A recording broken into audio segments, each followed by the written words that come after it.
Salutations à vous nombreux téléspectateurs, internautes qui nous suivent en ce moment. Actualité oblige du jour avec Norbert Yamba Yamba. Nous allons parler de tout ce qui s'est dit et surtout de toutes les actualités concernant notre pays. Et nous allons très rapidement saluer notre invité, le professeur Norbert Yamba Yamba, le panafricaniste, nouvelle vision panafricaine, c'est l'initiateur. Boni. Madame et c'est comme nous avons merci na mon Djambé, na prise de vie, na production, merci na Lenka Bongo, oazo coordonné, du monti yemonko yeyo au bunga mingi, au penza au molinga mingi mikolo pour vérité des obiments. Il ne plus personne qui t'aime Yesu. Un mot. Le patriarche. Yebisa ba Congolais que lelo oyo surtout na régime ya biso ya IDPS mutakei azali mutu munene et na profiter na yango na adresser la condoléance les plus émue, les plus attristée la famille biologique na ye. Certainement que via Sali Moussala, Mamingi, mais c'est aussi vrai qu'on s'y entendait le moins qu'il y a qu'un de l'eau. On repère ça sur la condoléance d'Anna. C'est pas le président de la République, c'est le chanteur de société. Oh, le président de la République, on continue à haut et à qui de l'eau. De toute façon, on t'a dit bien. A joué quand même un rôle important aux côtés du président de la République.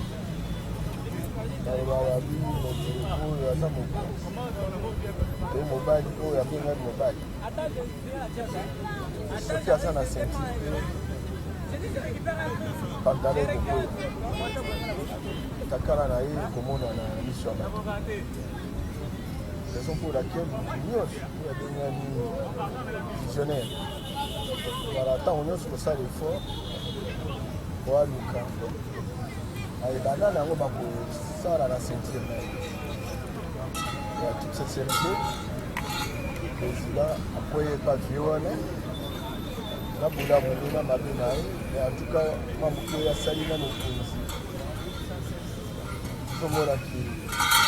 Quand je suis allé au Mobile, ça sauté. Bon, ça qui soit personnel, mais ça passe signé. Parce que le président de la République a besoin, pour moi, il a besoin de l'eau. Parce qu'on a besoin de stratèges, on a besoin de gens qui ont une intelligence politique, on a besoin de gens qui ont une expérience cumulée pour en consommer dans nos comptes. Donc, de telle sorte que à consolider conviction avec conscience autour de la problème qui vient sur le qui est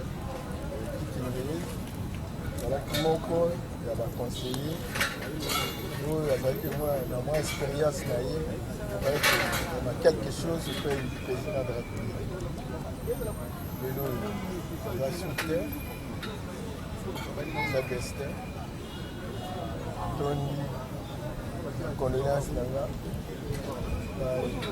mwasi na famille na ye isoka président de la Tanzanie besoin na ye nafanza elakini baiko bakufaka na bango te tozomona ye akufi me azomona biso soki akufi akomi plus puissant que soki aza abomona Jakoufi, a commis parmi 25 choses à diviniser. Il est devenu plus puissant. Là, ça s'est dit. À Koutani, il y a l'extraterrestre de Moussous. Pour la Coco, Kumbambita, Coco, Moukibale, Coco, Mumba, Coco, Tchétchisekeli. Laurent Kabila, Mobutu, place Brazzaville. moko songa quand même bango na moke moko eza badifficulté mwa mingi kolinga mingi batia mwa eliki ya bango awa basunga biso tokende liboso oyo nyonso bakatastrofe toomona na est naotomona mosusu na laki Tanganyika na Uvira eza babiloko moko quand ça se répète et au même moment oyo bayebi spiritualité bayebi qu'il y a un problème et qu'il n'y a que des hommes divinisés oyo baza komona biso mais biso tozomona bango te yango nde bakoko intercéder epai ya moto akela mokili nzambe po ete bacatastrophe wana nyonso esila to amorce combat mpona démocratie to amorce combat mpona développement ya mboka na biso. Je pense que yango nde moto ekosunga biso po tokende liboso. Voilà eloko naloba mpona problème etali ya liwa ya papa Kitenge. Merci, professeur Norbert Yamba Yamba. Très rapidement, na point de presse à Mokozamboka, à Pesaki, d'abord, c'est là qui pensait na ba oyo bazali ko instrumentaliser, topé ko intoxiquer population, na koloba été ba ministre, ba gouverneur qui n'est kuna na c'est ça eloko moko te, ba to ko zanga kolia ko mela gouverneur ko katé kosalama kozwa en charge population oyo eza vraiment délaissée oyo aza na kati ya pasi na kati ya na est kuna. Mais il a dit la situation est sous contrôle. Un mot par rapport à cela. Merci Doudou. Ya liboso na ezosalangaka pasi. Sincèrement ce que ça na mboka moko ba homme politique babengi ba élite. Même ceux qui ne connaissent pas les Camerounais, Yamba Timba. On a démontré que tout ça est intellectuel vraiment comme tel que la classe politique. Tout ça n'a pas combattant, tout ça n'a pas modèle aliéné. Autant que ce soit une solution, baza kuzwa tana bango kapona koloba biloba loba na makambo autant mususu baza ko maîtriser le monde. Situation est sous contrôle toujours. Président Zaki Libanda tango makambo catastrophe ya volcan ebimi na est na nord Kivu. À 4 voyages mais c'était un voyage stratégique. Aïe, le plus rapidement à organiser un conseil de ministres, à lever un certain nombre d'options. Ils ont décidé de dépêcher une délégation dans la province. Et cette délégation constitue une commission. Le plus rapidement, dans Monaki, il y a Solo qui à un moment donné, matériel, il y a OVG, des acquis très opérationnels. Les décisions ont été prises à sens pour équiper OVG, pour foutre à paix salaire, espère au Salahana, pour renforcer Bango dans la méga ou Bozanga. Et il n'y a pas que ça. Encadrement de la population. On va proposer Bango un endroit, Saké, à 27 km de Goma. Pour que les victimes va s'orienter à Fandakuna. Non seulement ça, le peuple congolais, on a dit raisonnement poussé boy. Ils sont bazaroya dans Saké. Il faut identifier Bango de Konangai. Il faut intervenir de Yenini. Il faut la comptabilité de Yenini surtout les nombres battutés. Raison pour laquelle il fallait que ça l'identification. L'identification est bannie. Et donc, le gouvernement a déployé. Otobengi ba citerne ya ba mai, otobengi kolia, lelo o na Goma. En tout cas, 70% la place électricité na régie des eaux eza sous opérationnel te bazongisi yango lelo kutu ebele ya bato oyo babimaki oyo bakende kuna baza kozonga ebele mpe banibaki bakende te Goma eza ville mwa monene eza catastrophe naturelle eza kete oyebi yango ke obima lelo non et puis babengi volcan explosion éruption volcanique oyo lokola avorton eza lokola un enfant qui naît nana kokisi mikolo na ye mpona abima te par exemple mwana mpona abotama il faut asala 9 mois mais okomona mwana mosusu 5 mois mpe abotami et donc eza situation improvisée et eloko esalemi na Goma il y a toute une thèse doctorale oyo esalemaki awa elakisaki ya solo ke lelo te mais dans un intervalle de 30 ans, chaque 30 ans, en tout cas d'après l'observation de Salemaki, on a qui est éruption volcanique de Salemaki. Et donc, le lot, tout ça, la 25e année, et donc en principe, jusqu'à 30 ans. Mais au moment où on s'attend que il y a un Salemaki dans 30, dans 5 ans, et bien le lot. C'est normal, tout ça, mais c'est sous contrôle. C'est pas pour rien que les institutions existent. Avant que tout le gouvernement s'est déployé, mais dans la province, le pays est organisé à 3 niveaux. Niveau central, niveau provincial et niveau local. Niveau local, les à côté de la ville, côté de la commune, secteur de la chefferie.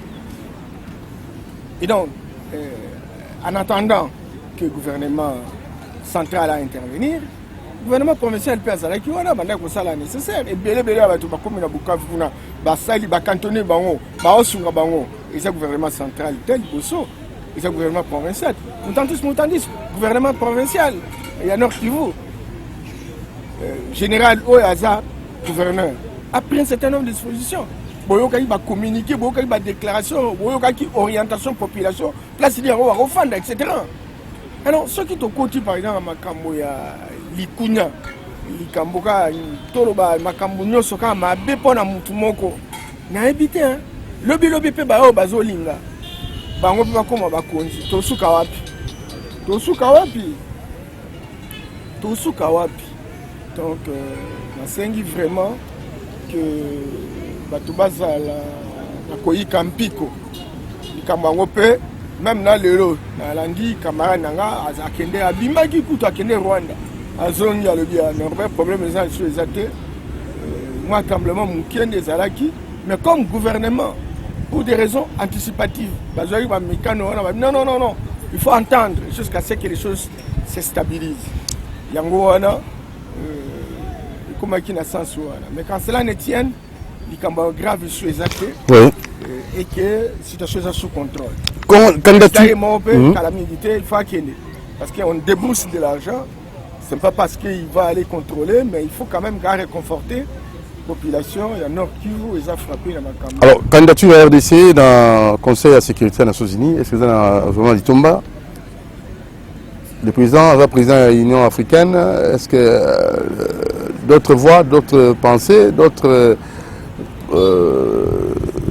en fait, il y a des gens, c'est là qui pensent que le président doit plus insister dans Moussa en tant que président Union africaine, en leur place sous candidature au Conseil de la sécurité des Nations Unies. Parce qu'il y a un bilan dans l'Union africaine, où il y a Zali Mokondi, où il y a Sengeli Kopesa, Pambate et Zali P, à la patron d'Afrique.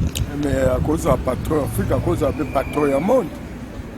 Et puis des responsabilités, ils sont incompatibles. Ils sont incompatibles. Alors, en quoi cela est utile pour Namboka Nabiso? Président de la République. Conseil de sécurité. Président de la République. A comme président de l'Union africaine en février, le 6 février 2021. Le lot est en mois de mai. C'est quoi tu vas demander au bilan? S'il vous plaît. Donc, et ça question Yamawan de Konangai. Bilan à 3 mois, Moutazan à 12 mois. Mais pour la tendance, on a ça de 35 jours, déjà tu as vraiment le 65 jours pour 100 jours quand même. Forme là, c'est mystique. Il y a toujours un papier mon boy. Faut moi la gamme tout. Naïbiété. Comment Bikai? Besoin de combat battu. Ça Bikai. Ngana bien écouté. Mais na mona ke kana papier à so compter nombre. Abi déjà ça le compte 35 jours. Depuis la sala qui na primature. Ba sala iso combien d'années? Na mona na papier wana te, na mona epe na bilan na ngote. Bon, si vous avez combien de jours est-il pour la discipline? Non, tout le monde a un fantillage. Je vais vous dire que vous avez un oui bien, Moutounio, ça a les cougnans à Moutounio, ça a un problème n'a été. Les cougnans ne sont pas là. Moutounio, oh, ça, on a un sala, Batumsous, ma bé. Ma bé, on est Colandaï. Moutounio, ça, on a malam. Malam est Colandaï. Oui, et ça normalité. Bandeko, Ernyoso, quand on soit critiquement qui n'a moti.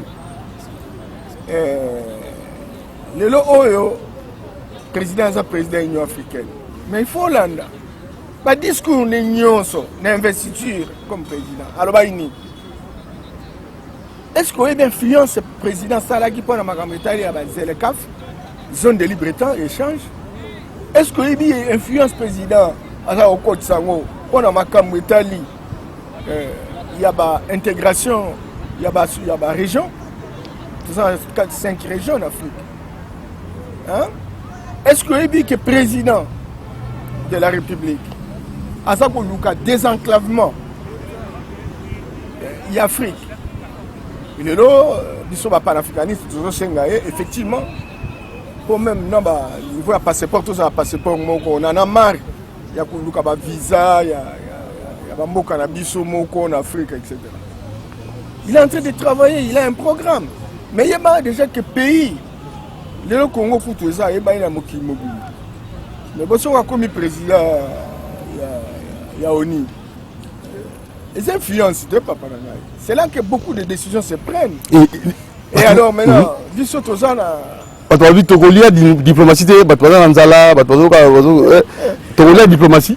Il y a une population qui est là. Togolia diplomatie. Tolembi. Alors, il faut parce que moi, pour réfléchir, je vais sauter. Nous allons revenir solo. Parce que ceux qui ont dit diplomatie, en quoi servira la diplomatie? Mais la diplomatie de développement. Mais regarde quand, parce que les paysans, Jacques André, qu'on fait la mboka na biso libanda, donc retomber ça direct. Direct, c'est ça la négociation. Il y a un moment il faut il y a un moment il n'arrive ça pas parti politique. Pour former Batunabino. Encore qu'il faut se poser la question ce qui est solo, il y a parti politique, il y a parce que vous avez un diplôme, parce que vous tamboli na mokili. Non. Koyeba ndenge nango ko encadrer parti politique na yo pour ezwa litomba na batu na yo, c'est pas si facile.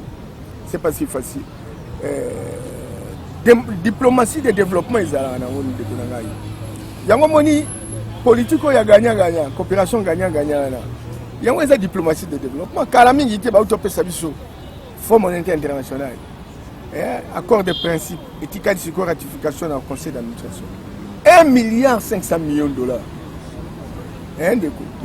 Alors, il y a un projet Esalia, il y a un projet à Banque mondiale, il y a un projet à Banque africaine de développement, il y a un projet à l'Union européenne, il y a un projet à la chasserie.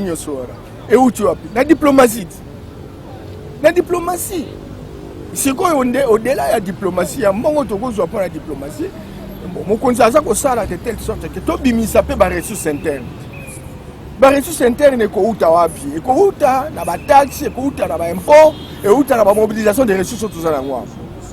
Or, vol, il y a des richesses, des ressources de l'État, et ça a en proportion de plus de 80%. Alors, ce qu'il faut, les institutions, l'IGF, le cours des tribunaux, le col à Banner, gens qui deviennent agence de renseignement, d'intelligence, le coup là-bas, Cour des comptes, le quoi société civile professionnelle, Parlement Yangomoko, etc. Agence contre la corruption. Toutes ces structures-là, elles ont à côté l'élément. Et puis, il y a des gens qui ont des caisse. Qu'est-ce qu'il y a des santé là, des écoles, des hôpitaux, pourquoi pas n'est pas comme on dit. Donc, qui est déjà président, ça sonne bateau de pêche, etc. Ce qui m'a su est qu'il y a parce que nous avons salari musala na ba américain. Oyebi mindele ba yebi makambo na biso koleka biso moko. Et comme Kende même na ngombe na nzela ya fleuve. Soko zo kende mbandanga okende kisangani. Ngombe wana eza forte capacité na lobani ni forte densité ya bambisi. Et belé bambisi zokufa ka na bompa. Et alors tous ont besoin de petits bateaux de pêche industriels. Il y a il semble que 5. chalutier. Alors maintenant, ils ont qui des malins.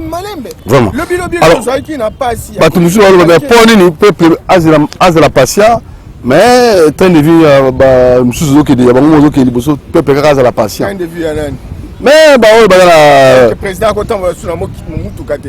Population globale, non, c'est bon population. Il y a bien, président tambour la moutou kate, tambour la makolo na vélo. Non, tout est biloko, ça s'appelle la jalousie. Responsabilité à Zanango, ceux qui usent la pongino titongo, il y a quoi là ti. Il y a aussi un salati 2h, 3h, 4h du matin. À ça attend il y a reporté. Et donc il faut des préférences pour Azala. Na miliki Azala. Mais le ko y a quoi vivre ndenga malamu etc. Image ya Congo et ça président de la République, et ça image ya ministre de la vision. Certainement qu'il faut moins équilibre, hein, parce qu'il faut qu'on réduise la tension salariale, ça c'est évident. Mais ceux qui, par exemple, bon, ils ont côté dans le trésor public, et qu'on permettre le lot, ça va salaire de fonctionnaires, gens de l'État. Voilà, dernier point. Ça, les matins, ceux qui vont payer de l'État, on va fonctionner, parce que la plupart, ceux qui ont la société, nous sommes car bateau bakende ça contrôle bangonde bakoma consultant à bateau wana o tala ceux qui ont moni oninga ofuta 100,000 futa boye ngana défendre futa ka 3,000 yo pesa ngo yanga 50 ngana komi consultant ba individu ba trop fort que ba institution et le quoi nande tozo bunda faut bunda pour ngo alors moi muke bato bando babani obanga. Oh, c'est bien ça.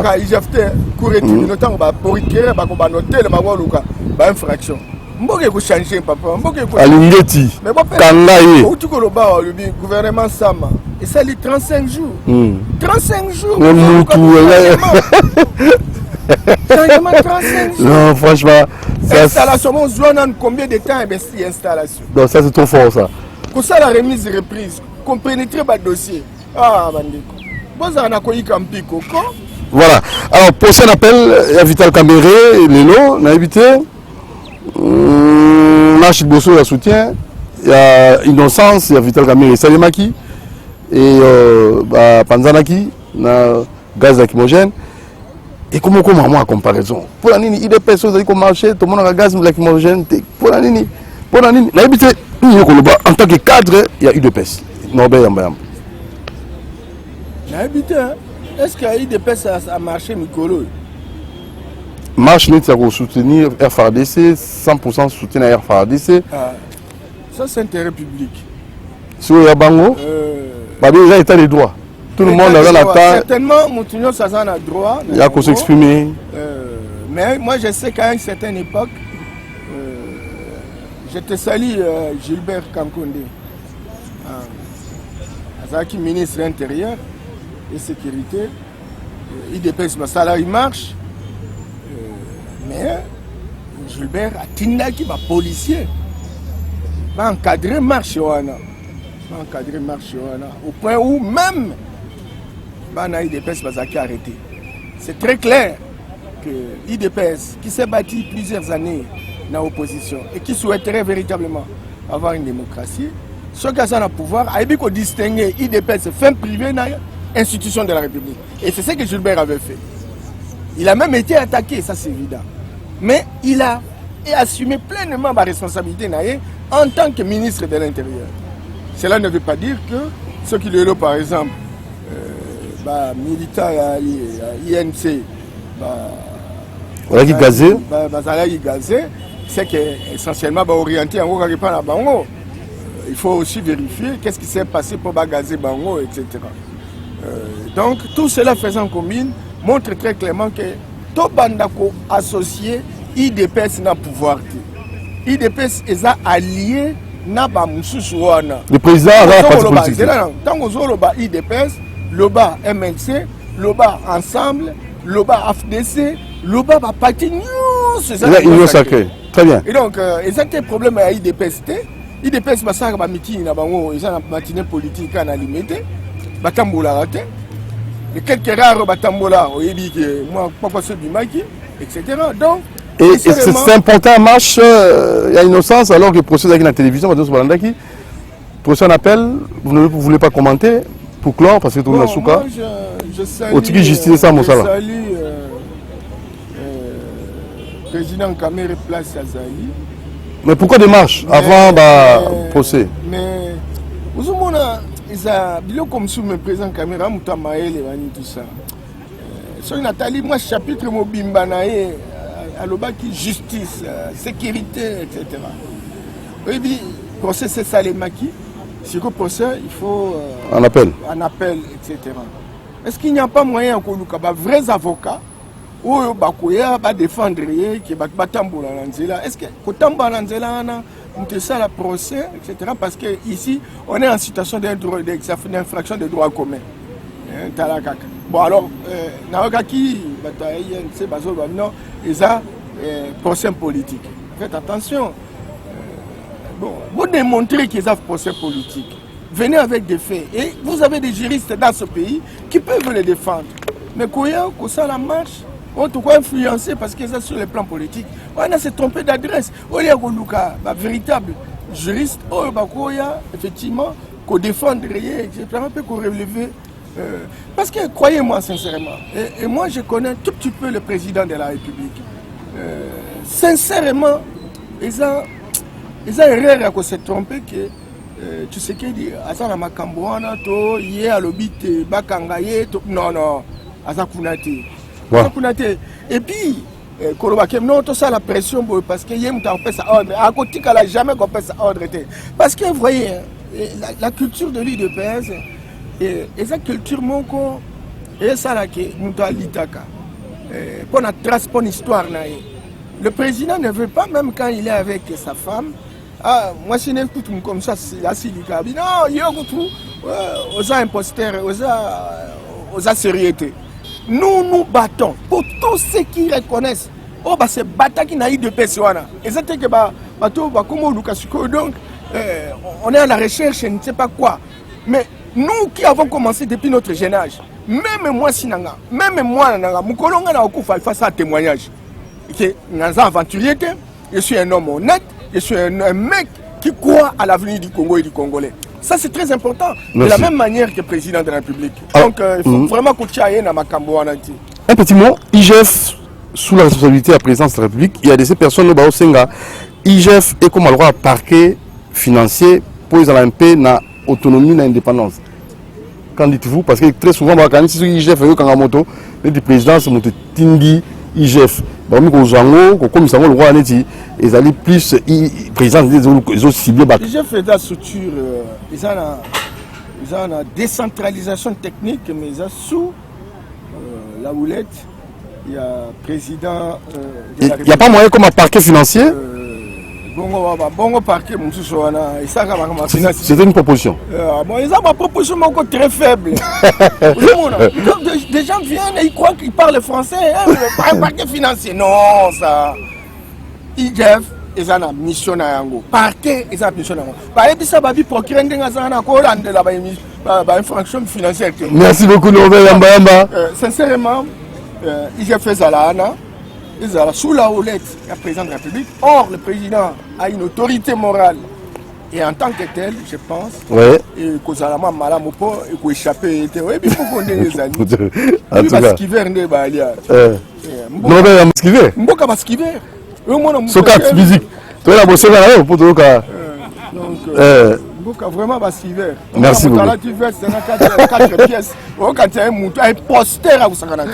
Merci Norbert. Merci. Merci Norbert Yambamba. Abonnez-vous massivement à la Montréal TV. À la prochaine. Ciao. Merci.